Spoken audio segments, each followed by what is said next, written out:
the Nature Positive Dialogues, a series of live sessions and interviews from COP30 in Belém, working with We Don't Have Time in partnership with the Nature Positive Initiative, where we explore the nature, climate, ocean, people connections and how all of these challenges need to be addressed together so that we have a really lasting, sustainable, nature positive future that's good for people, good for the planet and good for the climate. We're joined today by Peter Thomson, who's the UN Secretary General's Special Envoy for the Ocean and also co-chair of Friends of Ocean Action. Welcome, Peter. Thank you very much for the opportunity. Great that you could join us. Thanks so much. And perhaps just to open our conversation, I'd love to ask you, what does ocean positive mean to you? Yeah, it's obviously a very positive term. It's a good way of thinking.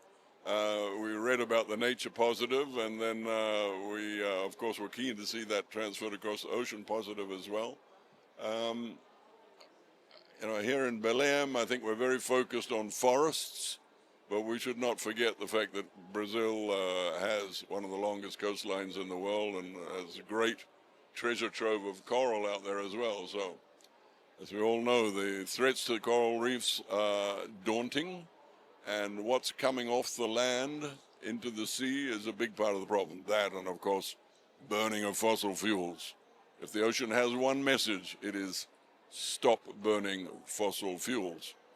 But the positive stuff is there, and I'm happy to talk about ocean positive.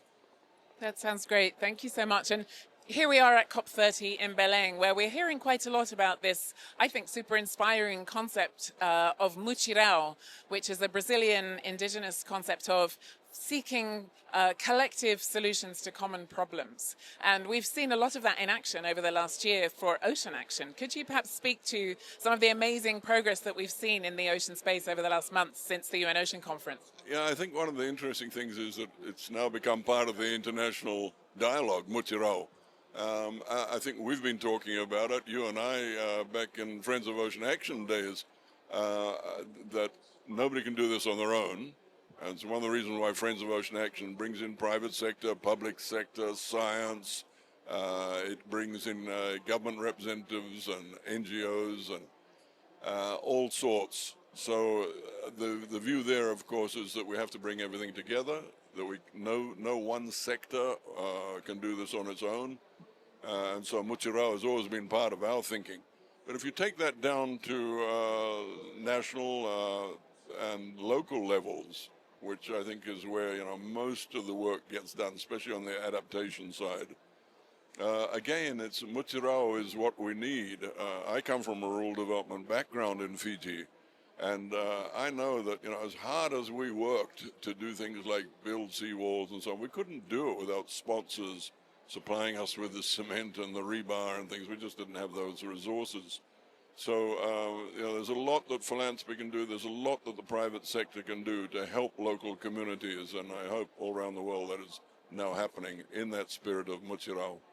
Yes, and perhaps building on that, could you share some ways that you think the blue economy needs to evolve in a way that is nature positive and sustainable? Yeah, I mean, if you think of ocean positive, I think most people, when they think of the ocean, think of its victimhood, which is true. I haven't said my mantra today, so I'll say it now: no healthy planet without a healthy ocean, and the ocean's health is currently measurably in decline. Whether it's pollution or acidification or overexploitation, all the indices are bad. And so people know about that. There's greater awareness now than there's ever been before.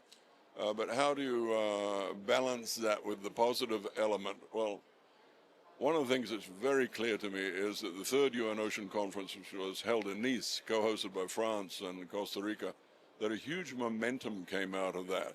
There were 60 heads of government present at that ocean conference, and I think well over 100 ministers and virtually all the countries in the UN were there. So huge momentum. Look what's happened since. We've ratified the BBNJ High Seas Treaty now. We've ratified the first phase of the WTO Fisheries Subsidies Agreement. That's major. We've had the ICJ advisory opinion issued now, which says that member states may be culpable if they do climate change damage. We are preparing for the UN Decade Ocean Decade in Rio in 27, the big conference there, where all the world's scientists get together. You know, ocean science is on a roll, and of course the course is now laid for the UNOC 4 2028 to be held in Korea. So positive things are happening, and all of that translates into the sustainable blue economy, because that's where people get involved. And again, you know, we had a bit of a setback in IMO, but you know, the course is clear that we must green maritime shipping. FAO is clear that sustainable aquaculture with circular food systems is the way of the future for protein and for fisheries. I see the scientific and the economic logic of this green transition, this positive transition towards a renewable energy powered world, as just unstoppable now. The logic is behind it. No, definitely. There's so many inspiring, important motivation, progress that has happened that we can all definitely draw inspiration from as we move forward. And as you always remind us, there's no healthy planet without a healthy ocean. Why do you think it's so important to tell those stories of hope in building momentum? Well, one of the things I say is that believing's bigger than our believing's bigger than our doubt, and I do think that. That's not an optimistic thing to say. That's just a practical thing to say. Because why? Homo sapiens is sort of oriented towards survival, and when the chips are down, be it time of war or plague, we band together and help each other out. That's always been the case, and we've been in a terrible war against nature, and the awareness is there now that we have to make peace. And so I do believe that peace is coming because of that awareness. Absolutely. And we're here now at COP30, the climate COP. Why do you think it's important to also bring the ocean right to the center of these climate discussions? Well, I've been advocating for the fact that UNFCCC should have an ocean agenda. I think that time is there now. You know, we've fought so hard to get inside the tent, the ocean community. Eventually we managed to get the Ocean Climate Dialogue set up as an annual event in Bonn. But it's clear from, listening to what happens in plenary that you actually need an agenda item to have everybody addressing it in a serious way. I was very proud that my country brought that up this week. Fiji brought that up in plenary, saying that there should be an ocean agenda in UNFCCC going forward. No, absolutely. And could I ask you to share, what is your personal motivation, Peter, for being so incredibly committed over many years to ocean action? Look, it sounds trite, but because I end pretty much every speech with it, but intergenerational justice is what drives me. Why do I say that? I'm not being high and mighty.